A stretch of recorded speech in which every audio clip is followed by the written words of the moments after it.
Hey guys, Dave from UNEEK 4x4 here. Part 2 of our awesome Wrangler build-up. If you missed part 1, you can click here and catch up on everything you missed. Now we're talking about part 2. What's coming? Supercharger, diffs, lift, and tires. All essential items for this Wrangler build. So first up, we're going to install a Sprintex supercharger. We got the guys from Sprintex coming out and they're going to give us a hand and show us the ropes with the Sprintex supercharger. After that, we're taking it to the dyno to get some runs on it to see what sort of real world power figures you're going to see. So basically, we're doing a base tune, we're going to show it with a Sprintex tune and a custom tune for those people who like just a little bit more. Then bring it back here. It's time for upgrading the diffs, axles, lockers, putting a lift in. We're doing a 2.5-inch lift in there and some larger tires and wheels.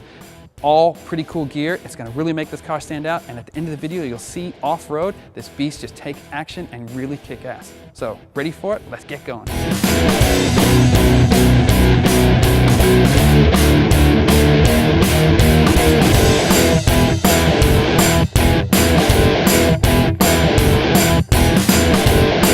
Hi guys, I'm Vivek from Sprintex Limited.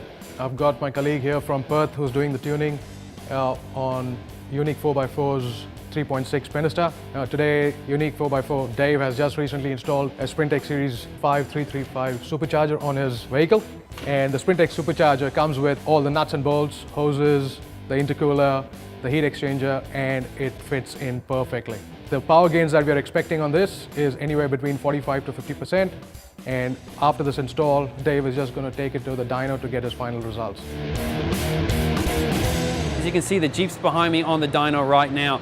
So we've done a power run on the stock tune, so you can see what sort of power figures coming out of the car in stock standard form. Then we've done a power run with the Sprintex tune, so you can see with a sort of out-of-the-box tune like the Sprintex, what you get if you put it on your car.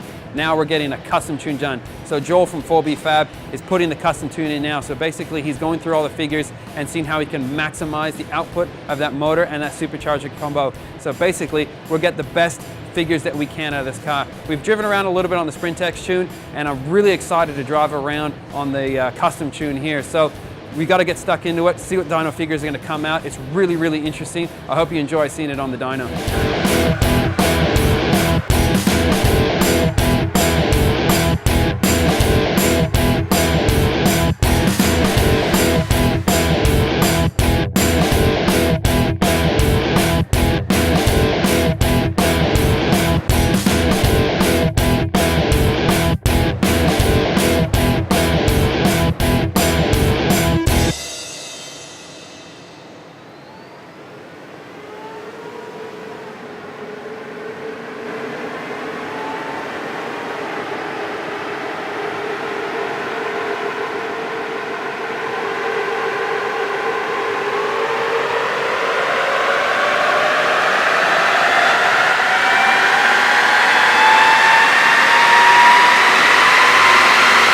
All right guys, we just got the car back from the dyno and some pretty impressive results. If you remember, we did a base run with a factory car, no mods done whatsoever, and four-wheel dyno at the wheels achieved 125.8 kilowatts, which is really good for a car that's stock standard, you know, nice powerful motor with the Pentastar.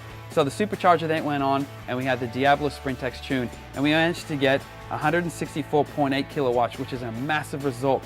So that is 39 extra kilowatts on top of standard. That's with a four-wheel dyno, so that's pretty good. Then the custom tune was done and managed to get just a few more, an extra 6.7 kilowatts, which brings it up to 171.5. But what we're really happy about is the low to mid-range torque is a lot cleaner. As you can see, it's a lot more linear, closer to the stock. So you don't have that jump in power in the mid-range where the Sprintex got. You got it pretty much from start to finish. So great result from the dyno tune. Happy with the results. That custom tune was really worthwhile. Drivability is fantastic. Up next, we're going to put the suspension lift in and the larger diff so we can run the tires in a reliable way. So pretty excited by it. I can't wait to get it done. It's nearly there.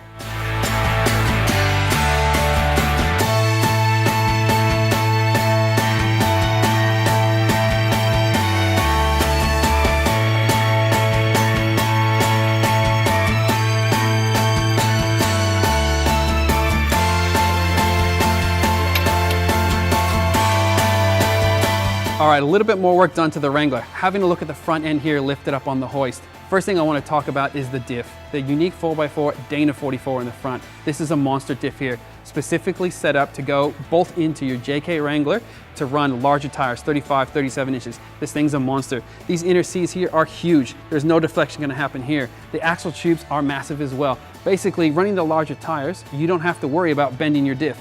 The center casing is also pretty big with a UNEEK 4x4 nodular cover that keeps the whole thing nice and rigid.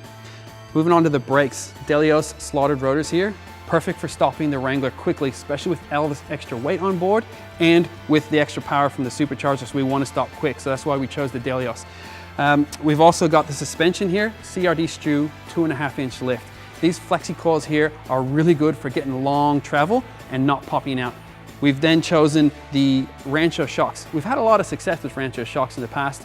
They're relatively cheap, they're adjustable, so depending on what road conditions you're on, you can easily adjust the Rancho ones. So we didn't want to go overboard with the shocks, so we kept the Rancho ones there, which really do a good job and we're happy with them. The diff itself has high steer built into it, so those people running larger lifts, they can easily just slap it in with a high steer, get in a new tie rod here. Basically, you can slap this in, your casters are already sorted out. Fantastic job.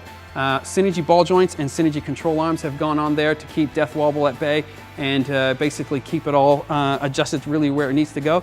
So this is one complete setup here, bar one thing, the hair-up E-locker that we have in the center. That diff lock there keeps the two tires turning at the same speed no matter what the conditions are. Really happy with that diff lock there, completely electronically controlled, no compressors or anything for that one. So we haven't tried one in the past, so we're pretty excited about that one there. And for top it off, we put some 4.56 gears in there to handle the 35s. So this is a nice low center of gravity lift that can basically just big enough to run the 35s and maybe a 37 in the future and keep this Wrangler moving pretty good for around town. You know, it's going to be nice and stable around town, but off-road, just enough lift to get where we want to go. So we're pretty excited to keep going with this front setup here. Now we're going to move on to the rear.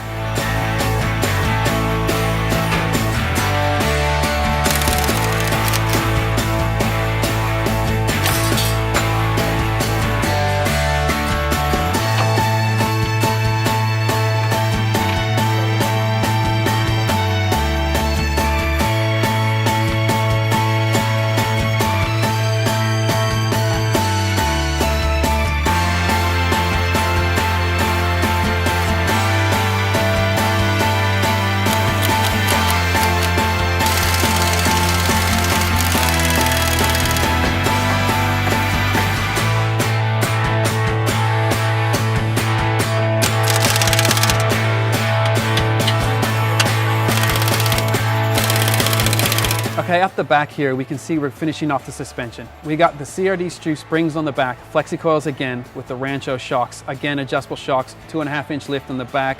Great for carrying the load we want, and again, the low center of gravity that we're looking for. The rear diff here is a JK factory Dana 44, but not quite strong enough, so we've had a few cool additions to it. Number one is this nodular diff cover here made by UNEEK 4x4. And number two, which I'm super excited about, is the diff truss here. This diff truss adds 56% rigidity to the whole diff. Now what that means is if you got heavy load on board or you're treating your car hot off-road and you got a lot of power, that you got a chance of flexing the diff, which can break componentry. Your gears, your axles, whatnot can get damaged. So this rigidity here will basically stop all that happening. So this diff truss also incorporates this track bar raised relocation here. So basically you can still run your diff and have your steering work fine, no bumps there, whatnot, all working together quite good. Rounding out the diff is an ARB diff lock in the back. We wanted to go a hair-up E-locker in the back again, but we couldn't get one in time with 35 spline. So we chose the ARB 35 spline air locker, which is basically much larger axles than the standard 30 spline that go in the back there. So this is pretty much the toughest Dana 44 rear that you can get, and all fairly cheap. So this setup here will keep the 35-inch tall tires or even 37-inch tall tires without any worries in this Wrangler here. Now I'm super excited to get this one off-road and to see how it handles in the bush with the double locked and the supercharger. I really can't wait to get it done. We got a few more little bits and pieces to put on the car and then this build is done. Let's get into it.